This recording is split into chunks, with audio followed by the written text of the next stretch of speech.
एक बार एक क्वेश्चन में ध्यान दे देते हैं कि किस किस तरीके के क्वेश्चन हमारे पास आ रखे हैं, ठीक है। एक यहाँ पे देखो क्वेश्चन यहाँ पर था, क्वेश्चन नंबर 44 पर क्या लिखा हुआ है कि which of the following is a single user operating system, ठीक है। Which of the following is a single user operation या ऑपरेटिंग सिस्टम। ऑप्शन में दिया हुआ डॉस, यूनिक्स, विंडोज़ 10 और नन ऑफ दीज। अभी तो हमको पता नहीं, लेकिन थोड़ा पढ़ के देखते हैं। तो क्या लिखा हुआ है, in the single user single tasking operating system only one user is permitted for performing a single task at a time, ठीक है। Some function such as printing a document and downloading images and videos are performed in one given frame, ठीक है। this operating system is designed especially for wireless phone as well as two-way messaging devices, for example MS DOS, farm OS etc, ठीक है। तो answer इसका क्या हो जाएगा, DOS हो जाएगा, ठीक है। तो इसका मतलब क्या है कि जो सिंगल यूज़र ऑपरेटिंग सिस्टम का आंसर क्या है भैया, डॉस है। यूनिक्स नहीं है, विंडोज़ 10 नहीं है, नन ऑफ दीज भी नहीं है। तो आंसर इसका क्या हो जाएगा, डॉस, ठीक है। एक इस तरीके का क्वेश्चन है।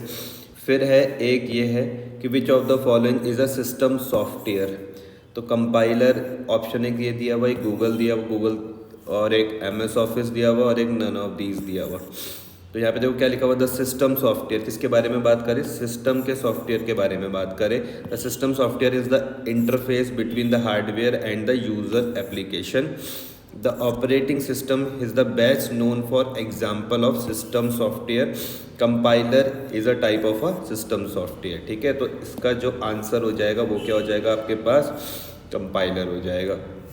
आगे देखते हैं क्या है। एक 46 में लिखा हुआ, software which allow you to view the web page is called.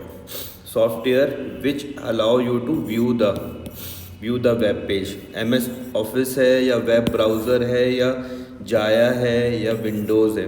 तो आंसर इसका है बी, वेब ब्राउज़र, ठीक है। फिर से पढ़ लेते हैं, software which allow you to view the web page is web browser, web browser. तो यहाँ पे देखो क्या लिखा हुआ है, a web browser is a type of a software that allows you to find and view websites on the internet.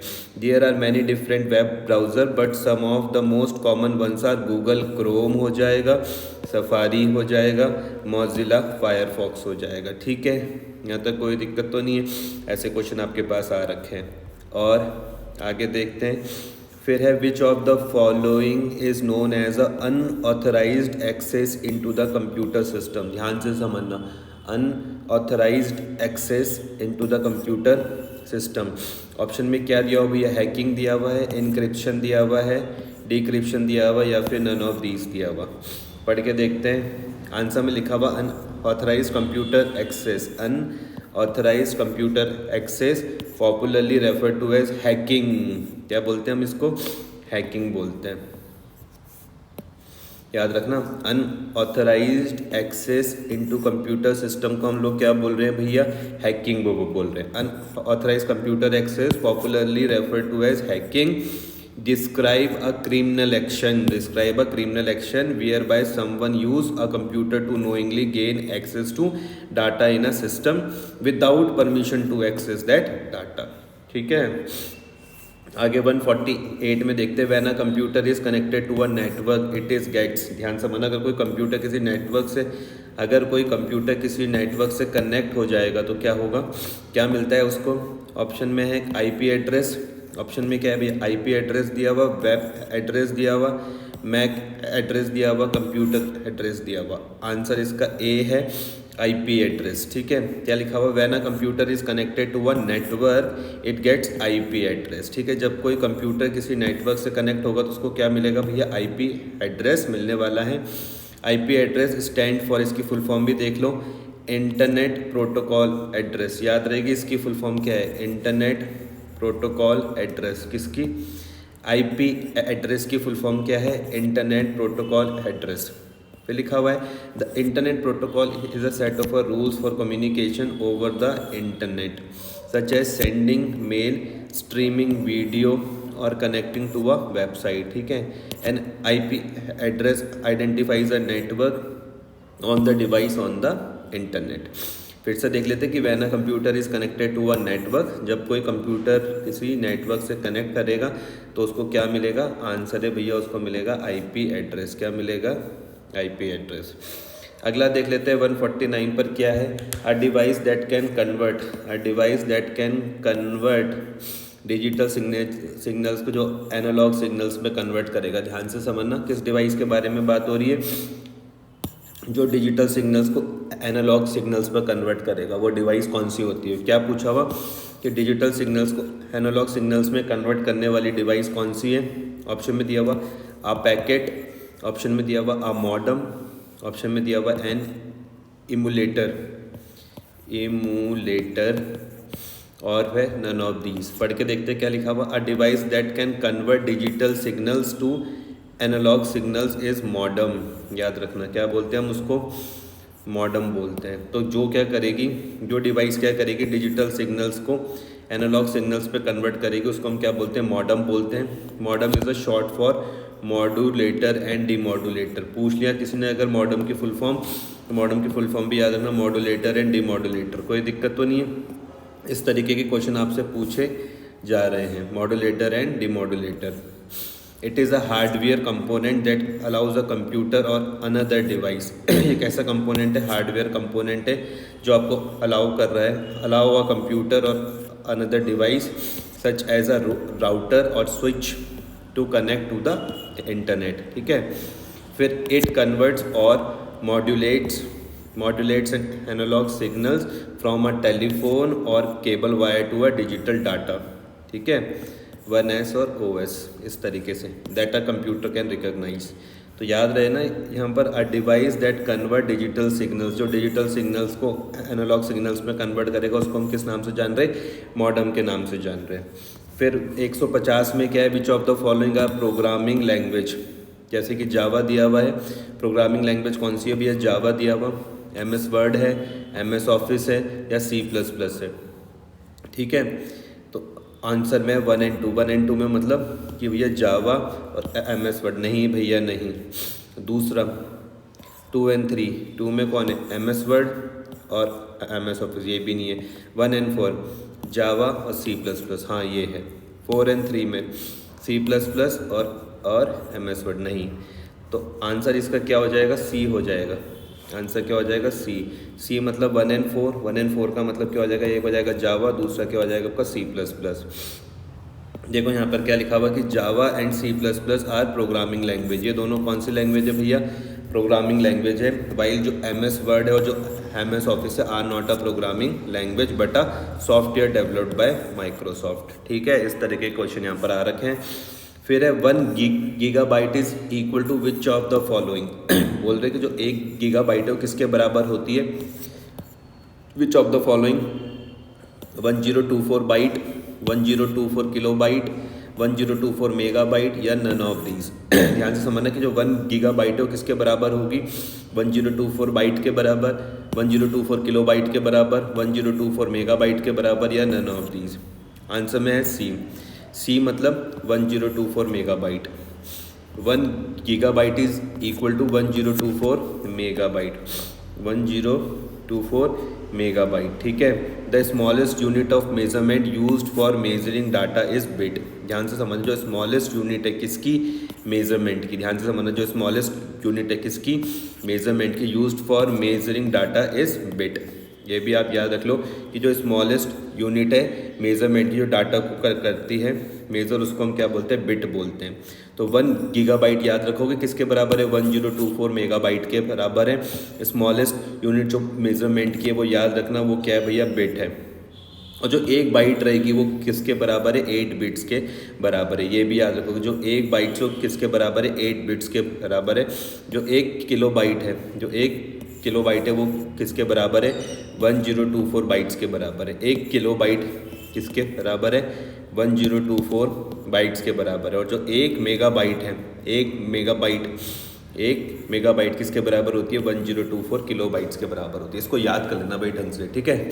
तो 1 gigabyte को क्वेश्चन में पूछा हुआ था कि जो 1 गीगाबाइट है वो किसके बराबर है, तो हमने कहा 1024 मेगाबाइट के बराबर है, 1024 मेगाबाइट के बराबर है।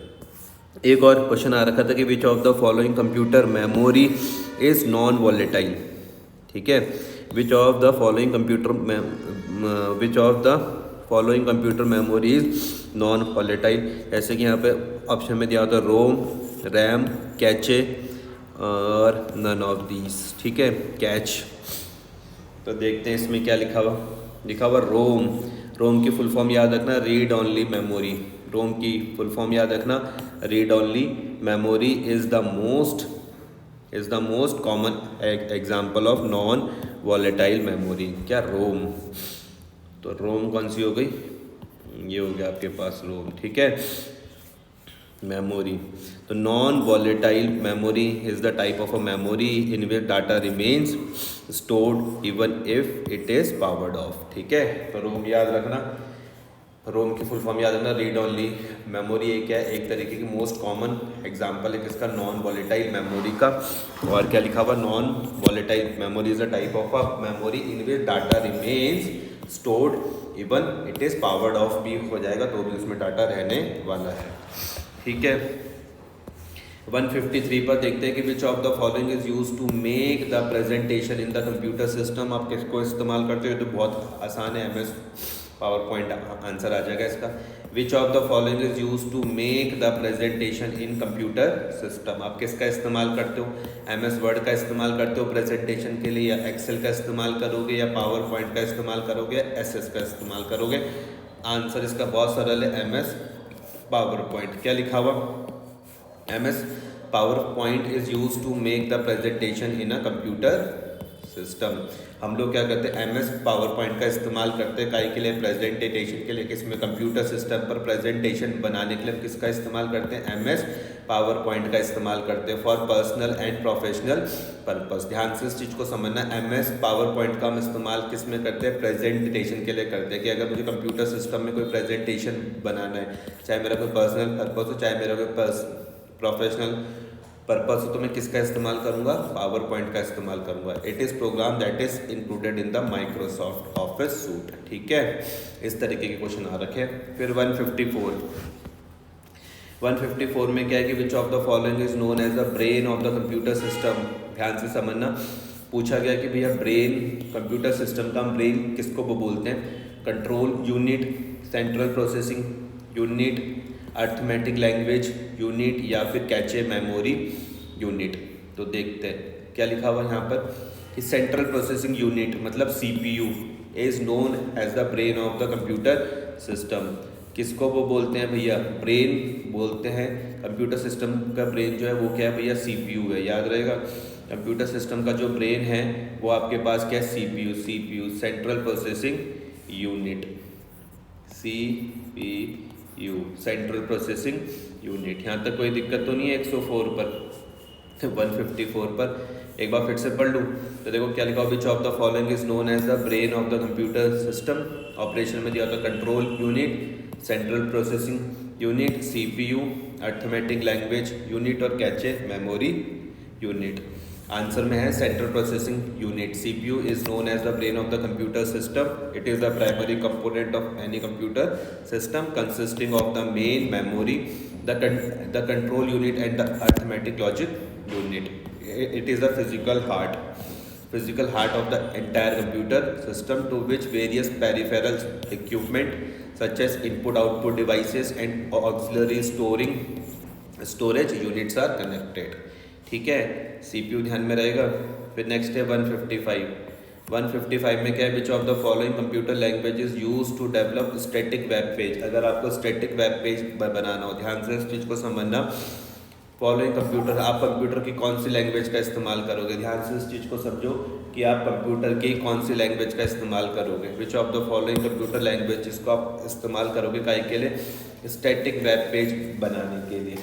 स्टैटिक वेब पेज बनाने के लिए आप कंप्यूटर की कौन सी लैंग्वेज का इस्तेमाल करोगे। जैसे एक यहाँ पे दिया हो भैया फोटोशॉप, C++, HTML या नन ऑफ दीज। ध्यान से इस चीज़ को समझो, विच of the following computer language, कौन सी कंप्यूटर लैंग्वेज का हम इस्तेमाल करेंगे स्टैटिक वेब पेज बनाने के लिए। एक ऑप्शन है फोटोशॉप, आंसर ये फोटोशॉप नहीं होगा, C++ भी नहीं होगा, करेक्ट आंसर है इसका HTML। तो देखो क्या लिखा हुआ HTML, पढ़ के देख लेते हैं। HTML is the standard computer language, standard computer language is use to develop static web page. अगर मुझे स्टैटिक वेब पेज बनाना है तो मैं किसकी मदद से बना सकता हूँ, HTML की मदद से बना सकता हूँ। ये क्या एक तरीके का स्टैंडर्ड कंप्यूटर लैंग्वेज हम इसको बोल रहे हैं, ठीक है। HTML की फुल फॉर्म को अगर पूछते तो भैया इसको भी याद रख लेना, हाइपर टेक्स्ट मार्कअप लैंग्वेज, याद रहेगा। HTML की फुल फॉर्म याद रखोगे, हाइपर टेक्स्ट मार्कअप लैंग्वेज, ठीक है। And it is a client side markup language, तो कहाँ की है, क्लाइंट साइड मार्कअप लैंग्वेज है। एक और आ रखा है, which of the following denotes the number of nodes in a complete binary tree of level 5। Option में इसका 15, 25, 75 और 63, ये तो देख लेंगे क्या लिखा हुआ। The number of nodes in a complete binary level 5 is are 16, क्या 16। फॉर फार्मूला 2k-1, ये पता नहीं क्या है, वेयर k इज़ 5, अगर k क्या होगा 5 रहेगा, यहाँ पे k की जगह 5 रख दो, -10, तो ये 5 में से बन गया कितना 4 हो जाएगा, आंसर कितना आ जाएगा, यहाँ पे 16 आ जाएगा। Note this question has been deleted by the commission, ये देखो ये वैसे ही समझ में नहीं आ रहा था और ये कमीशन ने भी क्या कर दिया भैया, डिलीट कर दिया था, क्योंकि क्या है हमको खुद समझ में नहीं आ रहा। ठीक है जी, हटाओ इसको। एक और यहाँ पर देखते हैं 157 पर, which of the following are multi user operating system. Multi user operating system कौन कौन से हैं, एक यहाँ पे दिया हुआ MS-DOS दिया हुआ है, जेनिक्स दिया हुआ है, यूनिक्स दिया हुआ है और विंडोज़ NT दिया हुआ। क्या पूछ रहे हैं, multi user operating system, MS-DOS है, यूनिक्स है, जेनिक्स है और विंडोज़ NT है।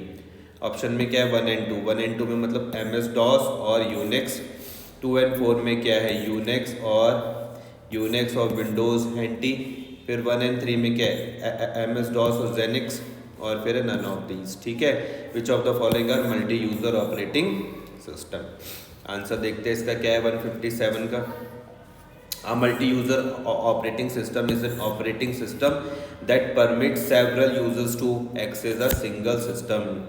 तो यहाँ पे देखो क्या बोला हुआ कि मल्टी यूजर्स ऑपरेटिंग सिस्टम वो ऑपरेटिंग सिस्टम है जो क्या परमिट कर रहा है, सेवरल यूजर्स को परमिट कर रहा है कि आप किसी एक single system running to a single operating Unix and Windows NT are. एक बार फिर से मैं पढ़ता हूँ, a multi user operating system is an operating system that permits several users to access a single system running to a single operating system, ठीक है। जैसे क्या हो जाएगा Unix and Windows NT are multi user operating system from the given above option. कौन कौन से हैं, एक यूनिक्स हो जाएगा, एक विंडोज NT हो जाएगा, एक यूनिक्स हो जाएगा, एक विंडोज NT हो जाएगा। ये दोनों क्या है आपके पास मल्टी ऑपरेटिंग सिस्टम है, यूनिक्स और विंडोज NT। यूनिक्स एक कौन सा हो जाएगा इसमें, एक हो जाएगा एक हो जाएगा यहाँ पर यूनिक्स और एक कौन सा बताया विंडोज NT। तो इसका मतलब 2 और 4, तो 2 और 4 कहाँ पर आ रहे हैं आपके, 2 और 4 ये आ रहे हैं, तो आंसर इसका कौन सा हो जाएगा, B हो जाएगा। आंसर कौन सा हो जाएगा भाई, B हो जाएगा इसका, ठीक है। 157 के बाद देखो 158 में क्या लिखा हुआ है कि which of the following are search engine. जैसे कि बात करें भैया गूगल की, जैसे कि बात करें भैया फेसबुक की, जैसे कि बात करें MS ऑफिस की और बिंग, इसमें से भैया कौन कौन सा सर्च इंजन है। क्या गूगल है, ये तो बहुत सिंपल है, इसको देखो गूगल है, हाँ जी। फेसबुक नहीं है, है ना, फेसबुक नहीं है ना सर्च इंजन। MS ऑफिस भी सर्च इंजन नहीं है, तो सर्च इंजन यहाँ पे 2 हैं, एक हो जाएगा गूगल, एक हो जाएगा आपके पास बिंग। तो 1 और 4 कहाँ पर आ रहा है, C में आ रहा है। देखो 1 और 4 तुम्हारा कहाँ पर आ रहा है, C में आ रहा है। क्या लिखा हुआ, a search engine is a software assist on the internet that search a database of the following information according to the user query. The engine provides a list of a result that best match the user is trying to find. Famous search engine कौन कौन से, तो भैया Google हो जाएगा, Bing हो जाएगा, Yahoo हो जाएगा, बाइडू हो जाएगा। While Facebook is a social media platform, ठीक है, और जो तुम्हारे पास MS ऑफिस है वो एक एप्लीकेशन है। So the correct answer is option number C. Option number C मतलब 1 और 4 मतलब गूगल और बिंग, ठीक है जी। फिर 159 में हो जाएगा which of the following are peripheral devices of computers. Option में क्या दिखाओ, देखो पेरिफेरल डिवाइसेस कौन कौन से, एक दिया हो भैया प्लॉटर, कंट्रोल यूनिट, स्कैनर और ALU। एक क्या दिया हो भैया प्लॉटर, कंट्रोल यूनिट, स्कैनर और ALU। आंसर इसका क्या है, B. Peripheral devices are do devices that are linked either internally or externally to a computer, ठीक है। तो आंसर में क्या है इसका, बी। बी मतलब 1 और 2, 1 और 2 मतलब एक हो गया भैया प्लॉटर, मतलब बी मतलब 1 और 3, और एक हो गया स्कैनर। तो these devices are commonly use to transfer data. Answer में क्या आ जाएगा, plotter and scanners are peripheral devices. एक तरफ क्या हो जाएगा प्लॉटर, एक तरफ क्या हो जाएगा स्कैनर, कोई दिक्कत तो नहीं है। फिर 60 में देखो क्या लिखा हुआ है, which of the following memory has lowest access time. ध्यान से समझना कि इसमें से सबका लोएस्ट एक्सेस टाइम किसका है। एक है कैचे, एक है रजिस्टर्स, एक है मैग्नेटिक डिस्क और एक है मेन मेमोरी। इनमें से सबसे लोएस्ट बताना है। आंसर इसका क्या है, बी। बी मतलब रजिस्टर्स, रजिस्टर्स, रजिस्टर्स। तो देखो lowest memory, lowest access time में देखो सबसे पहले क्या रजिस्टर्स है, फिर कैचे मेमोरी है, फिर मेन मेमोरी है, फिर ऑप्टिकल डिस्क है, ठीक है जी। इस तरीके से एक और क्वेश्चन था, एक और आया था कि which is the fastest transmission media. जैसे UTP cable, fibre optic cable, coaxial cable और ईथरनेट केबल। ऐसे क्वेश्चन आ रखे हैं कि which of the fastest transmission media. Answer इसका बी है। बी मतलब फाइबर ऑप्टिकल केबल, याद रहेगा फाइबर ऑप्टिकल केबल। पढ़ के देख लेते हैं कि fibre optical cable is the fastest transmission media. जो आपके पास जो फाइबर ऑप्टिकल केबल है वो क्या भैया, फास्टेस्ट ट्रांसमिशन मीडिया है। The optical fibre is the medium for carrying the information from one point two another in the form of light, ठीक है। तो फास्टेस्ट ट्रांसमिशन मीडिया में याद रखना कितने ऑप्शन दिए हुए थे, UTP केबल दिया हुआ था, फाइबर ऑप्टिक केबल दिया हुआ था, कोएक्सियल केबल दिया हुआ था और ईथरनेट केबल दिया हुआ था। तो फाइबर ऑप्टिक केबल क्या है हमारे पास, फास्टेस्ट ट्रांसमिशन मीडिया है। Optical fibre is the medium for carrying the information from one point two another form of light. 162 तक हो गया। अब और भी ये देखो यहाँ पर, a basic fibre optical system consist of transmitting devices that converts electric signals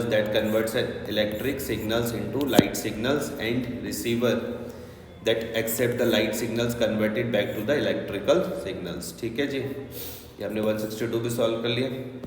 अब 163 देखते हैं, which of the following is not related to computer processor. Computer processor से क्या रिलेटेड नहीं है, ध्यान से इस चीज को समझना।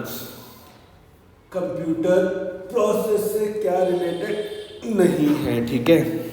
कंप्यूटर प्रोसेस से क्या रिलेटेड नहीं है। तो एक आ जाएगा भैया ड्यूल कोर है ऑप्शन में, i7 है, सेलेरॉन है और एंड्रॉयड है। सिंपल है इसका आंसर, तो एंड्रॉयड ही आ जाएगा, ठीक है।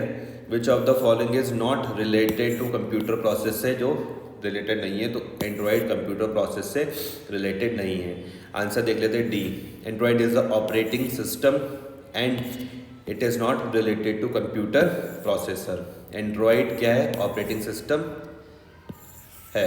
Android is an operating system and it is not related to computer processor. While अगर मैं ड्यूल कोर के बारे में बात करूँ, i7 के बारे में बात करूँ, या मैं सेलेरॉन के बारे में बात करूँ, तो ये सब क्या है भैया, कंप्यूटर प्रोसेसर है, ठीक है। 164 में देखते हैं कि हु इन्वेंटेड टेलीफोन। टेलीफोन को किसने करा invent, Alexander Fleming, Frederick Bentinck, JJR Macleod और अलेक्जेंडर ग्राम बेल। तो आंसर याद रखना इसका क्या है, डी है। डी याद रखना, हाईलाइट भी कर दूँ, ये लो अलेक्जेंडर ग्राम बेल याद रखना, टेलीफोन से अलेक्जेंडर ग्राम बेल याद रखना, ठीक है। तो who invented the telephone, option में क्या दिया होता है, Alexander Fleming, Frederick Bentinck, JJR Macleod और अलेक्जेंडर ग्राम बेल।